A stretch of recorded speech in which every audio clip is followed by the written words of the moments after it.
Oke, bismillahirrahmanirrahim. Assalamualaikum warahmatullahi wabarakatuh.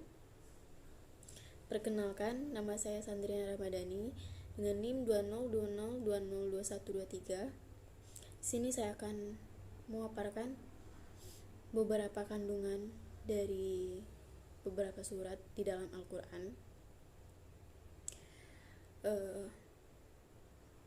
Berkenaan dengan tugas UTS dari mata kuliah Quran Hadis.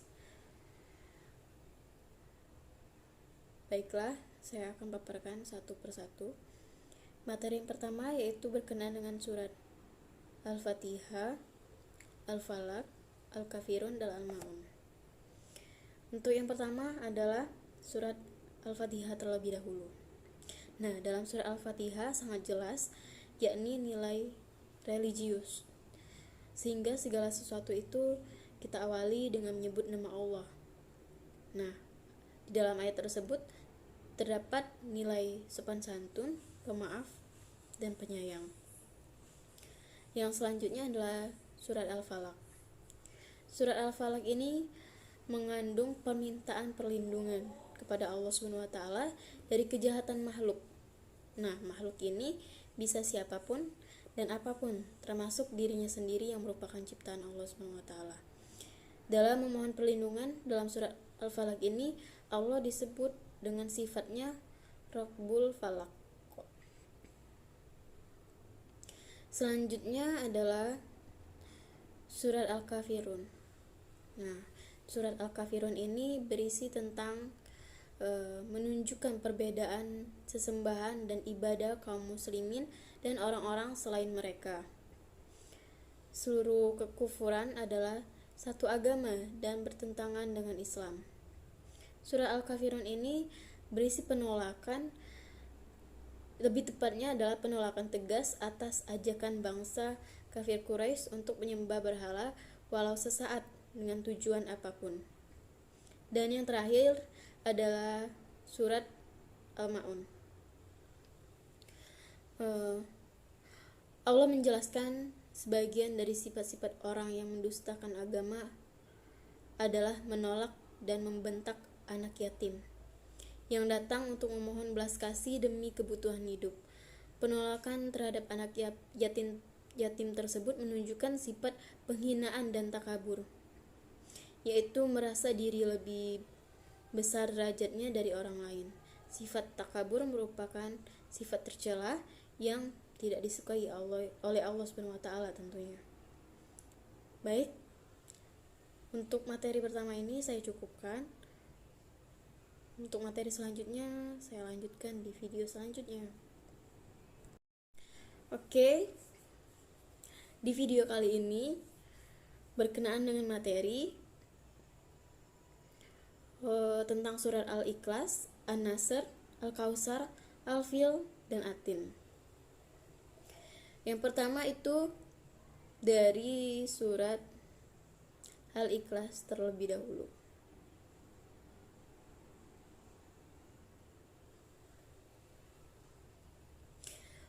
Adapun pokok kandungan dari surat Al-Ikhlas adalah penegasan keesaan Allah dan menolak segala macam kemusyrikan dan menerangkan bahwa tidak ada sesuatu yang dapat menyamainya.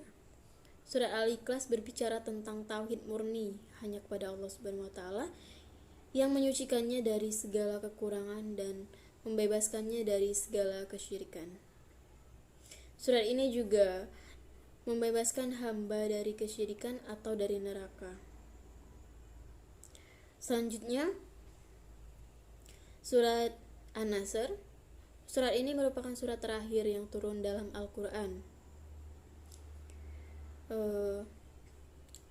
Adapun pokok-pokok isi kandungan surat An-Nasr, yaitu yang pertama, surat An-Nasr ini menceritakan tentang kenangan umat Islam atas kaum kafir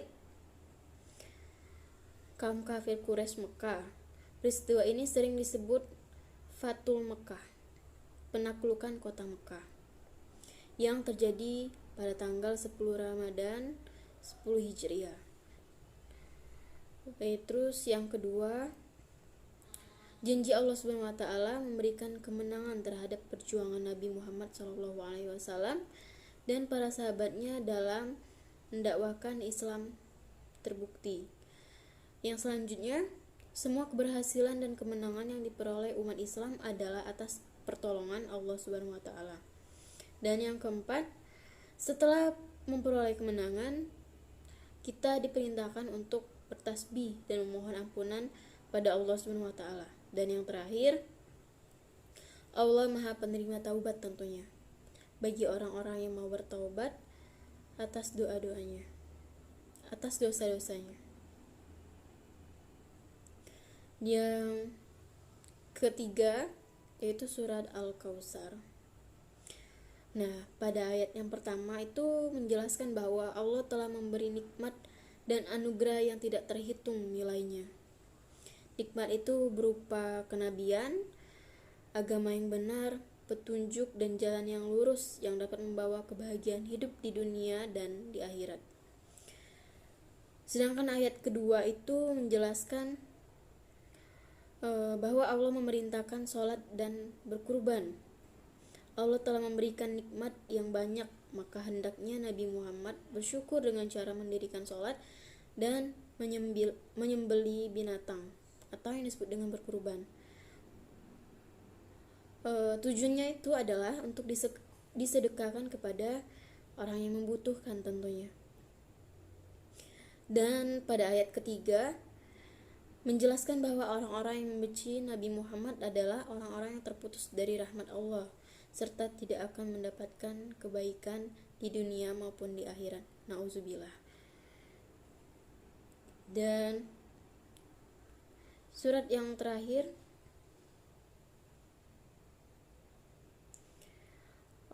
bukan yang terakhir, maaf.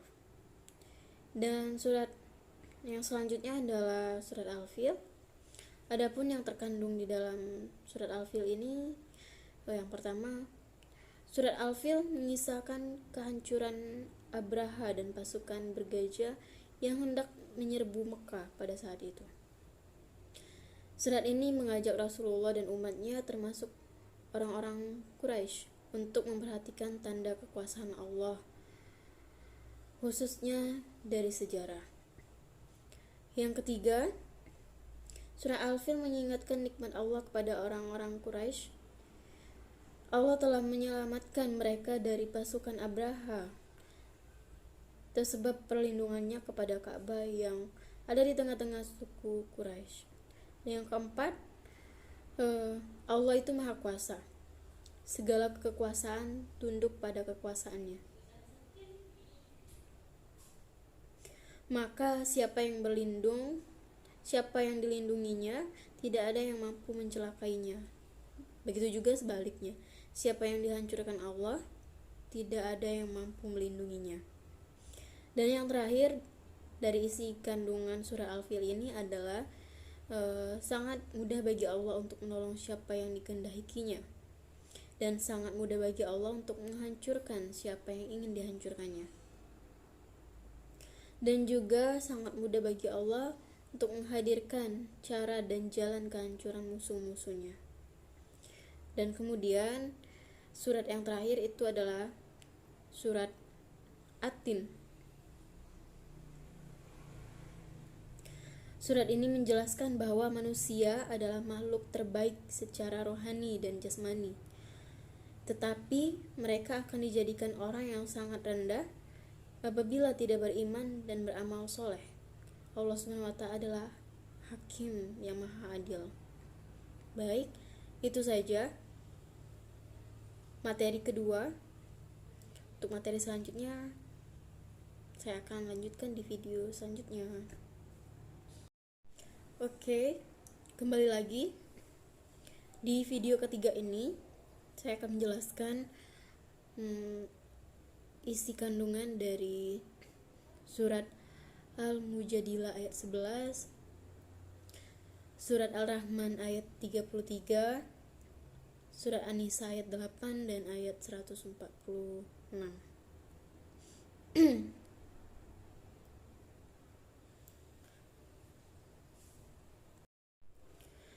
Isi kandungan dari surah Al-Mujadalah ayat 11 ini, yang pertama adalah surat ini menjelaskan adab menghadiri majelis, termasuk majelis ilmu dan majelis zikir, yakni berlapang-lapang dan memberikan kelapangan kepada orang lain agar bisa duduk di majelis itu. Yang kedua, di antara adab menghadiri majelis Rasulullah adalah mentaati beliau, termasuk ketika beliau memerintahkan untuk berdiri dan pindah ke tempat duduk. Yang ketiga, pemimpin majelis boleh meminta seseorang untuk pindah guna memberikan tempat kepada orang yang dimuliakan. Yang keempat, orang yang berlapang-lapang di majelis, Allah akan memberikan kelapangan untuknya. Yang kelima, Allah akan meninggikan derajat yang beriman dan yang berilmu beberapa derajat, baik di dunia maupun di akhirat. Yang keenam, Allah Maha mengetahui apa yang dikerjakan hamba-hambanya dan motivasi di balik perbuatan itu. Yang ketujuh, Allah memberikan balasan atas perbuatan seseorang berdasarkan hakikat dan motivasi perbuatan tersebut. Dan yang terakhir, ayat ini memotivasi orang-orang beriman untuk menuntut ilmu dan menjadikan orang-orang yang berilmu. Baik, untuk surat selanjutnya adalah surat Ar-Rahman ayat 33. Isi kandungannya itu, yang pertama adalah Allah menyeru jin dan manusia untuk mempersilahkan melintasi langit dan bumi jika bisa melakukannya. Yang kedua, di dunia ini jin dan manusia tidak bisa lari dari takdir Allah dan tidak bisa lari dari kekuasaannya. Yang ketiga, di akhirat nanti jin dan manusia tidak bisa lari dari pertanggungjawaban atas amal-amal di dunia. Yang keempat, manusia bisa menjelajah ruang angkasa dengan kekuatan ilmu pengetahuan, namun kekuatan manusia itu terbatas tentunya. Dan yang terakhir, ayat ini memotivasi manusia untuk mengembangkan ilmu dan teknologi agar bisa menjelajah ruang angkasa dan lain-lain sebagainya. Ya, yang selanjutnya surat An-Nisa ayat 8.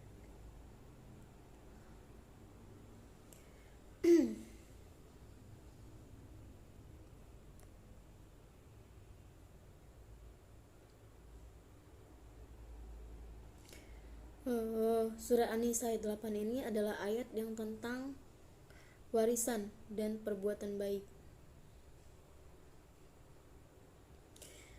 Di dalamnya membahas tentang tuntunan waris dan berbuat baik kepada kerabat, berbuat baik kepada anak yatim dan orang miskin, dan pemberian sekadarnya, bukan seperti warisan. Dan yang keempat, berkata yang baik.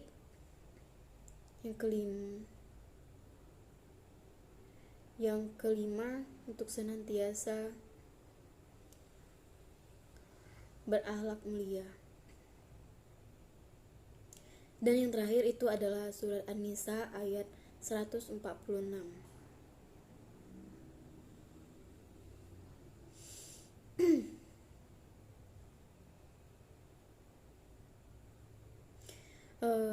Surat ini menjelaskan tentang keikhlasan amalan seseorang. Nah, ikhlas di sini artinya perbuatan yang kita lakukan semata-mata karena Allah, tidak menginginkan pujian dari orang lain.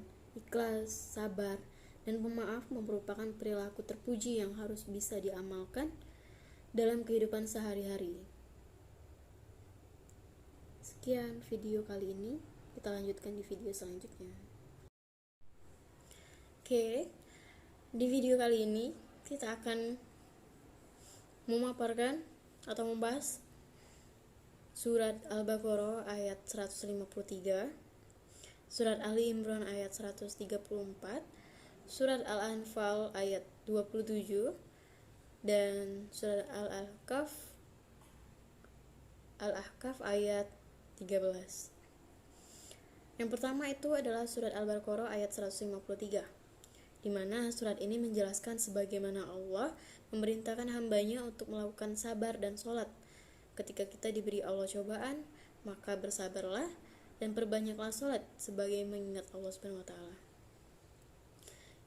Yang selanjutnya adalah surat Ali Imran ayat 134, di mana ayat ini menjelaskan 4 karakter orang bertakwa. Yang pertama, gemar berinfak. Yang kedua, dapat menahan amarah. Yang ketiga, mudah memaafkan dan suka berbuat baik. Nah, karakter orang bertakwa yang pertama adalah gemar berinfak, baik dalam kondisi lapang maupun sempit, dalam keadaan kaya maupun miskin, dalam keadaan beruang maupun di tengah keterbatasan. Surat yang selanjutnya adalah surat Al-Anfal ayat 27, di mana ayat ini menjelaskan sebagaimana Allah memerintahkan kaum muslimin agar memenuhi seruan Rasul, menaati dan melaksanakan hukum-hukumnya. Dan pada ayat ini juga Allah melarang kaum muslim dan muslimin mengkhianati janji mereka. Dan yang terakhir itu adalah surat Al-Ahqaf ayat 13, di mana ayat ini menjelaskan kepada seseorang yang telah berkata, Tuhan kami ialah Allah, dan dia istiqomah dan tidak ada kekhawatiran pada apa yang mereka hadapi, maka mereka adalah penghuni surga. Mereka akan kekal sebagai balasan keistiqomahan mereka. Baik, selanjutnya kita akan lanjutkan untuk membahas surat Al-Furqan ayat 63, Al-Isra ayat 27, An-Nahl ayat 114, dan Al-Maidah ayat 90 sampai 91. Yang pertama itu adalah surat Al-Furqan ayat 63, mana ayat ini mengacu pada penggambaran akhlak Rasulullah yang selalu menunjukkan sifat halus, tenang, dan tidak terburu-buru dalam tindakannya. Kandungan surat Al-Furqan ayat 63 ini salah satunya yaitu hamba Allah, yang orang yang berjalan di muka bumi ini dengan rendah hati atau tidak sombong. Perilaku yang tercermin dalam surat Al-Furqan ayat 63 ini adalah salah satunya menjadi pribadi yang rendah hati atau tawadu, tidak memandang orang lain hina, tidak mengagung-agungkan diri, dan lain sebagainya. Yang kedua itu adalah surat Al-Isra ayat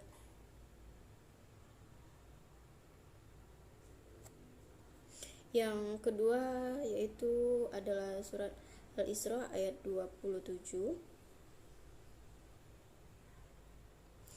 di mana surat ini termasuk golongan surat Makkiyah. Di dalamnya itu berkisah tentang peristiwa Isra Mi'raj Rasulullah Shallallahu Alaihi Wasallam. Surat Al-Isra juga membahas anjuran untuk berperilaku baik dan melarang sifat boros. Kandungan di dalam surat Al-Isra ayat 27 ini tentunya salah satunya yaitu larangan berperilaku boros atau mubazir. Nah, perilaku yang tercermin dalam surat ini yaitu tidak bersikap boros, baik mubazir terhadap waktu, harta, bicara, bahkan makanan. Hemat dalam mengeluarkan harta, tidak menuruti bujukan hawa nafsu setan, dan tidak menggunakan harta untuk bermaksiat. Dan tentunya hemat dalam menggunakan air.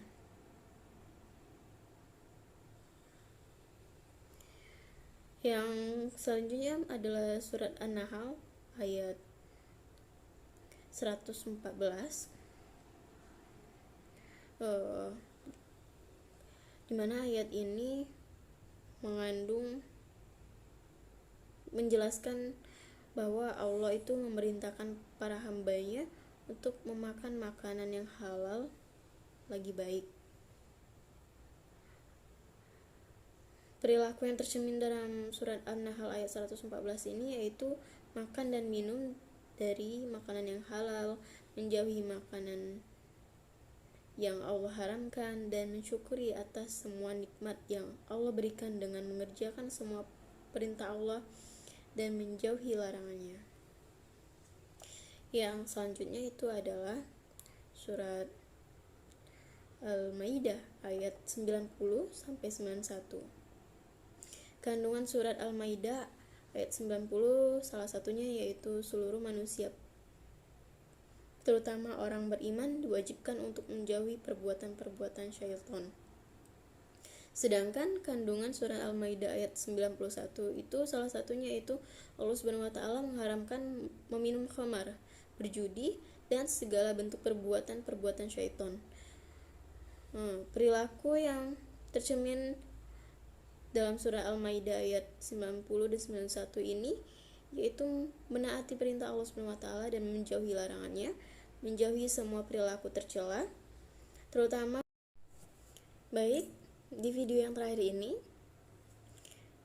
saya akan menjelaskan atau memaparkan yang pertama itu adalah surat Az-Zumar ayat 53, yang kedua surat An-Najm ayat 39 sampai 42, yang ketiga itu surat Al-Imran ayat 159, dan yang terakhir adalah surat Al-Hujurat ayat 13. Yang pertama itu adalah surat Az-Zumar ayat 53. Nah, inti dasar kandungannya itu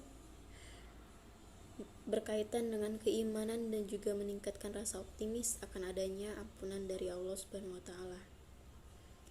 Yang kedua itu surat An-Najm ayat 39 sampai 42, yang dimana Allah berjanji akan memberi balasan kepada orang yang mau berusaha keras, dan setiap usaha atau ikhtiar tersebut hendaknya diawali dengan niat ikhlas karena Allah Subhanahu wa taala.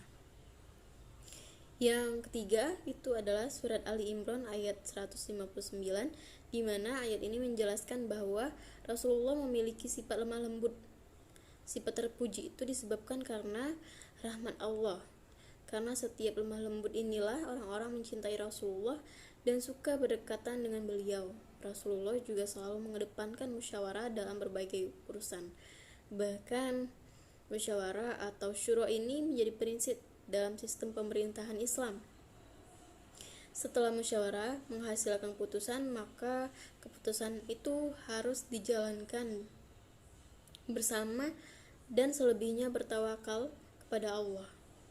Jangan risau dengan hasilnya, jangan menyalahkan musyawarah jika ada hal yang tidak sesuai dengan harapan. Sepanjang sudah menjalankan hasil musyawarah itu, dalam musyawarah ada keberkahan, dan dengan tawakal Allah akan mencurahkan cintanya. Yang terakhir itu adalah surat Al-Hujurat ayat 13, di mana Allah Subhanahu wa taala menegaskan jika seluruh umat manusia adalah satu keturunan. Mereka semua berasal dari nenek moyang yang sama, yakni Nabi Adam dan Hawa. Sehingga dalam kehidupan tidak ada perbedaan kasta. Semua umat manusia akan sama dan setara di sisi Allah SWT. Baik, itu saja penjelasan atau pemaparan dari beberapa kandungan dari surat-surat yang telah saya sebutkan tadi. Mungkin terdapat banyak kekurangan. Saya mohon maaf atas kekurangan-kekurangan tersebut.